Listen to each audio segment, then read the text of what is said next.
Hello, my name is Andrey Malanichev. I'm a world-famous powerlifter, world champion, and world record holder. I've been doing professional powerlifting for 27 years. I've set around 12 all-time records in different continents, including Russia, Europe, Asia, America, and Australia. I've also won over 50 different competitions all over the world. Today, I'm going to show you how to squat, what you should do, and what you shouldn't do. Okay, let's start. Show me how you squat.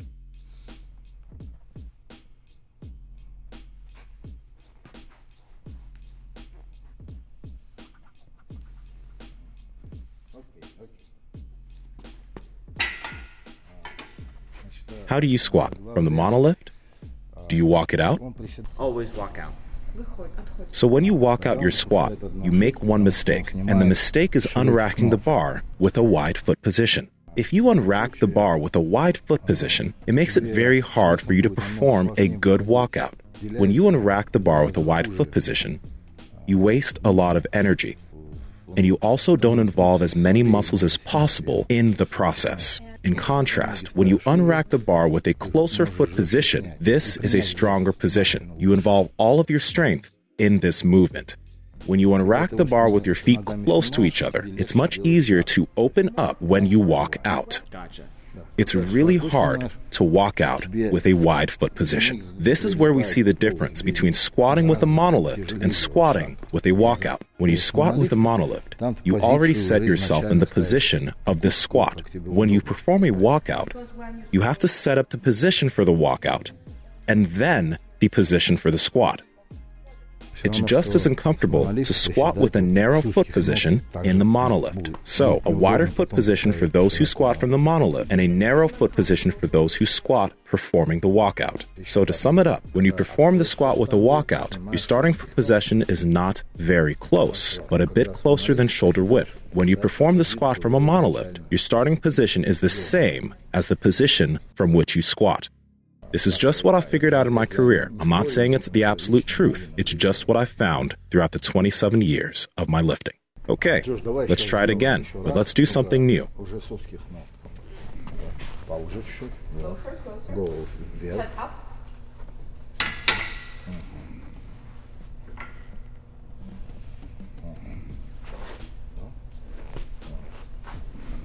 Сейчас был гораздо лучше. Так, и приседаешь.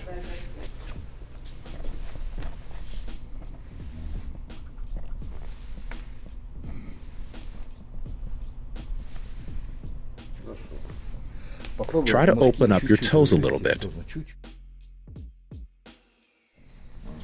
Do 3 reps.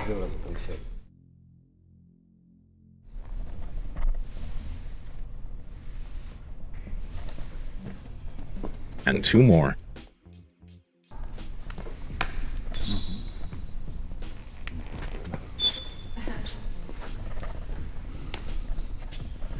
Do 1 more.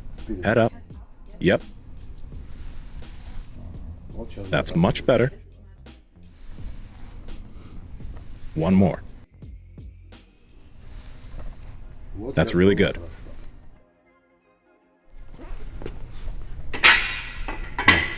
That was good. No mistakes.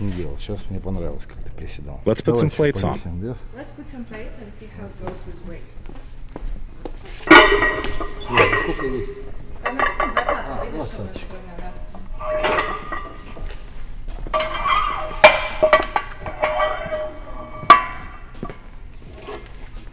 It's really good you didn't forget about the collars.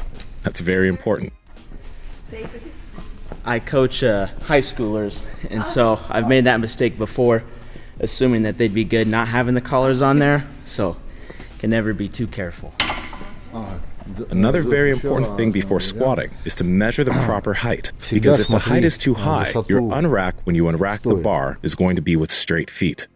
Which means that when you unrack the bar, you're not going to have a comfortable starting position. And the same thing when the height is too low. It'll place too much strain on your legs. And I noticed when you were setting up the height, you did it right. I would have told you otherwise. The squat is a very hard movement. It's very technical. And of course, the devil is in the details. You have to pay attention to all things when it comes to the squat. And it's very hard to notice when you squat with an empty bar. But when you're coming close to your 100% load, or even 90%, it's going to be very hard to do it in a proper way or to change something because the weight will be extreme. Let's do one set of 5 reps.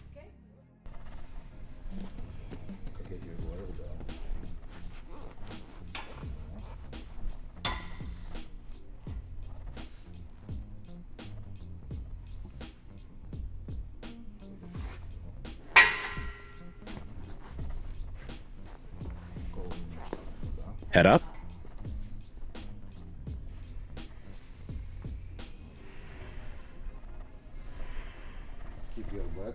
Keep your back.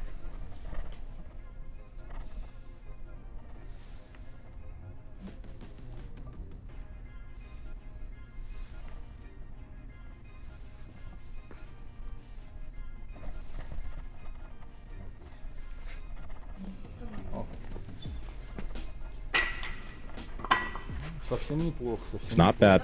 Not bad.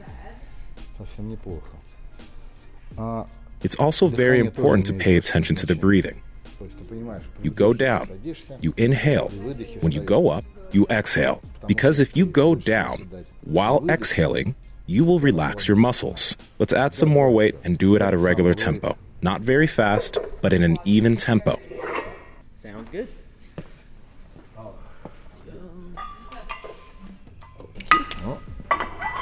So when you're doing higher rep sets or heavier sets, will you take a breath between each rep? So for the set of 5, will you do a rep, inhale on the way down, exhale on the way up, settle, take another breath, and go again? Or will you continuously be breathing through every rep and not really stop to take a breath between reps?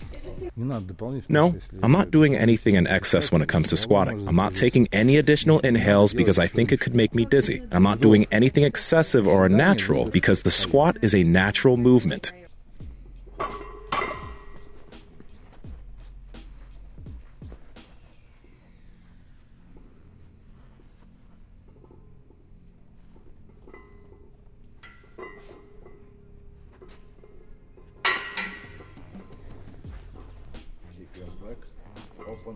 Open up your shoulders.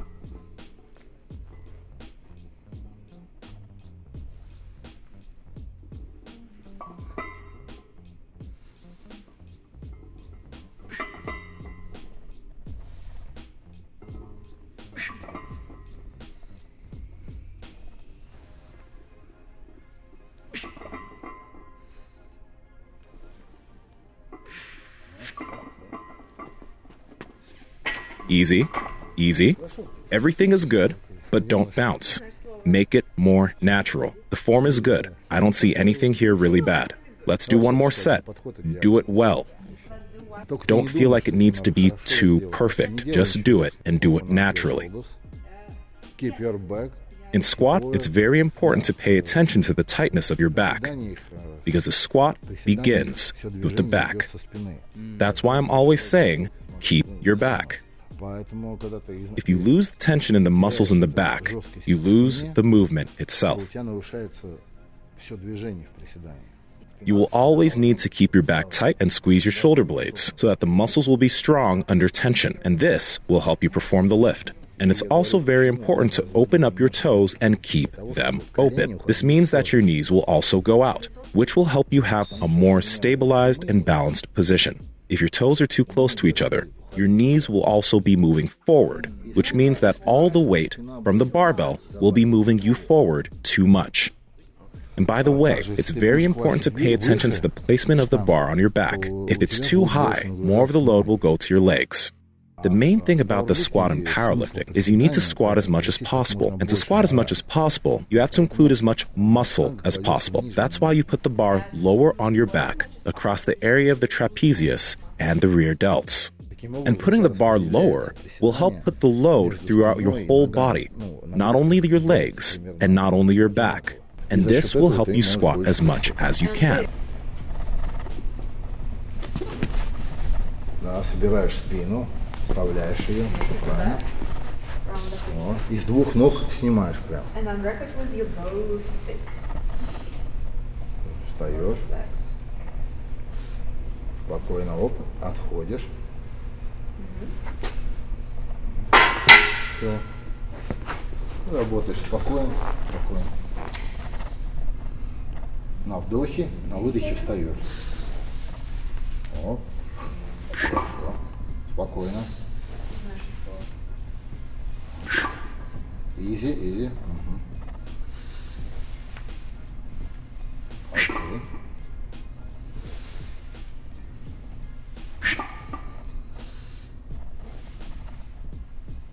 Отпускаем. Ну, сейчас было намного лучше. Отлично, мне нравится твое приседание. I like it. Нравится приседание. Yeah. Ну что, так, а у тебя есть какие-то проблемы с шатанием, когда от веса начинает Do трясти? you have any problems with settling the bar with heavy weight? Sometimes it starts to dip on this side, and I have to kind of like extra shrug on the left side to keep it even.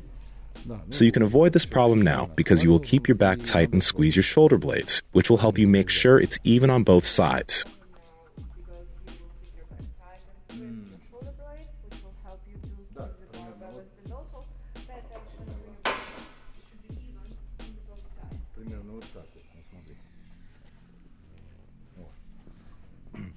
Вот. Он делает все правильно, когда поднимает. Ты хорошо подлезаешь под штангу, одной ногой как бы.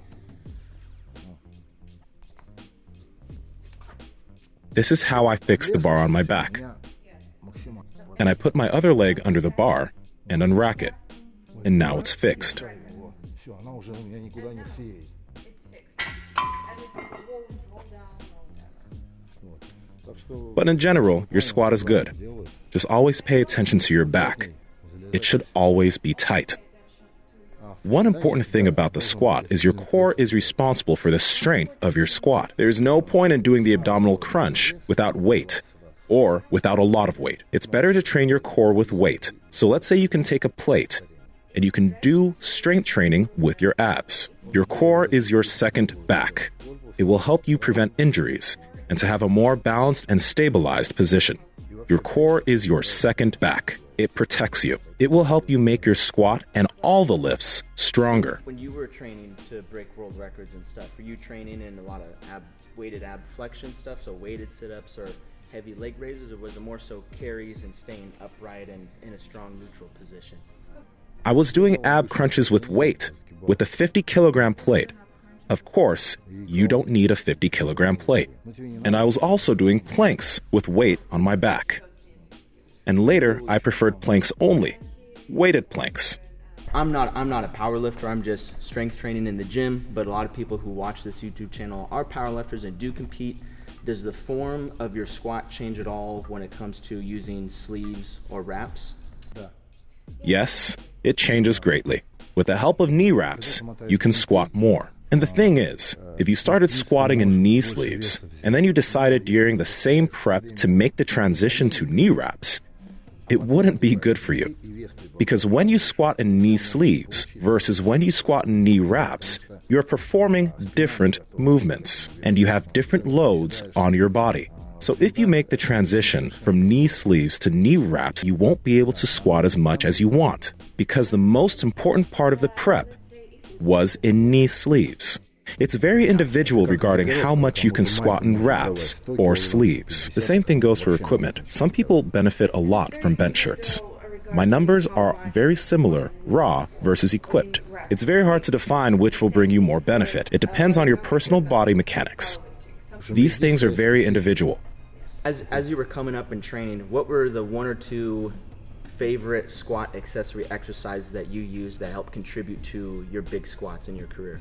I like leg curls and other exercises on my hamstrings and calves, and I also like to perform walkouts. It's a separate movement. When you load the bar with extra kilos after performing your working set, and you unrack the bar and just perform the walkout and hold the position. And of course, the core. These are the essentials. Sometimes when people are squatting a lot and they're getting stronger, we get comments on our YouTube channel sometimes that their shoulders hurt after they squat, and it can affect their bench sometimes. When you were training, handling those big weights, did you separate your squat and bench training so that your squat didn't hurt your shoulder for bench, or did you keep them close together? How did you structure the balance between squat and bench training? I had the same issues after squats. I had pain in my shoulders and stiffness.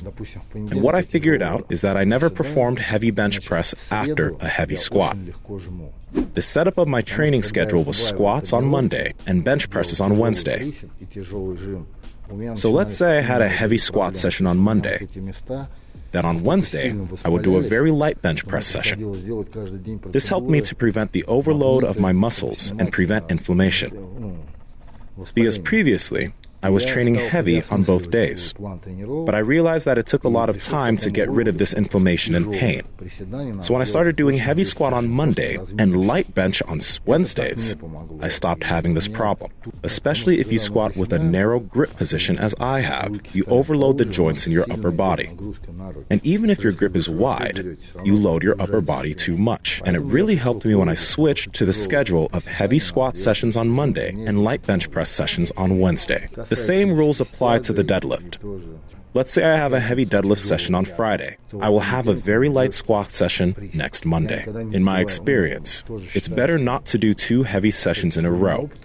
It's better to divide them.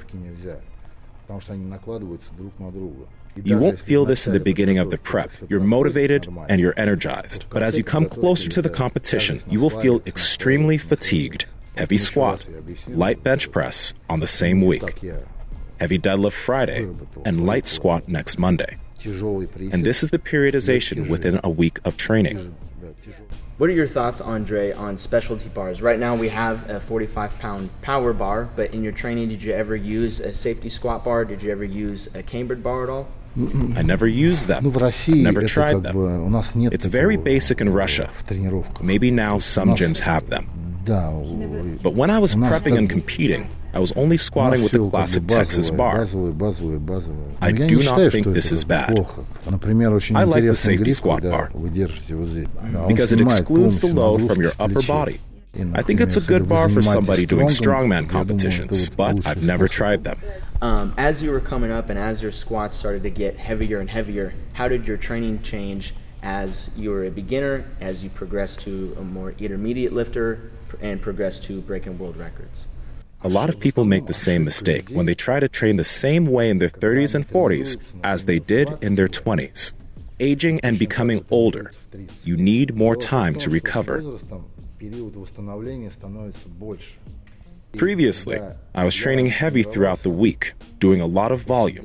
But I realized that with all of this training volume, I wasn't recovering well, and I tried to figure out what was going on. Why was I stuck? And I realized that it was the deadlift. And what I decided to do was I would deadlift once every 2 weeks. That was the right decision for me. It helped me recover better. If you continue training the same way in your 40s as you did in your 20s, this could lead to injuries.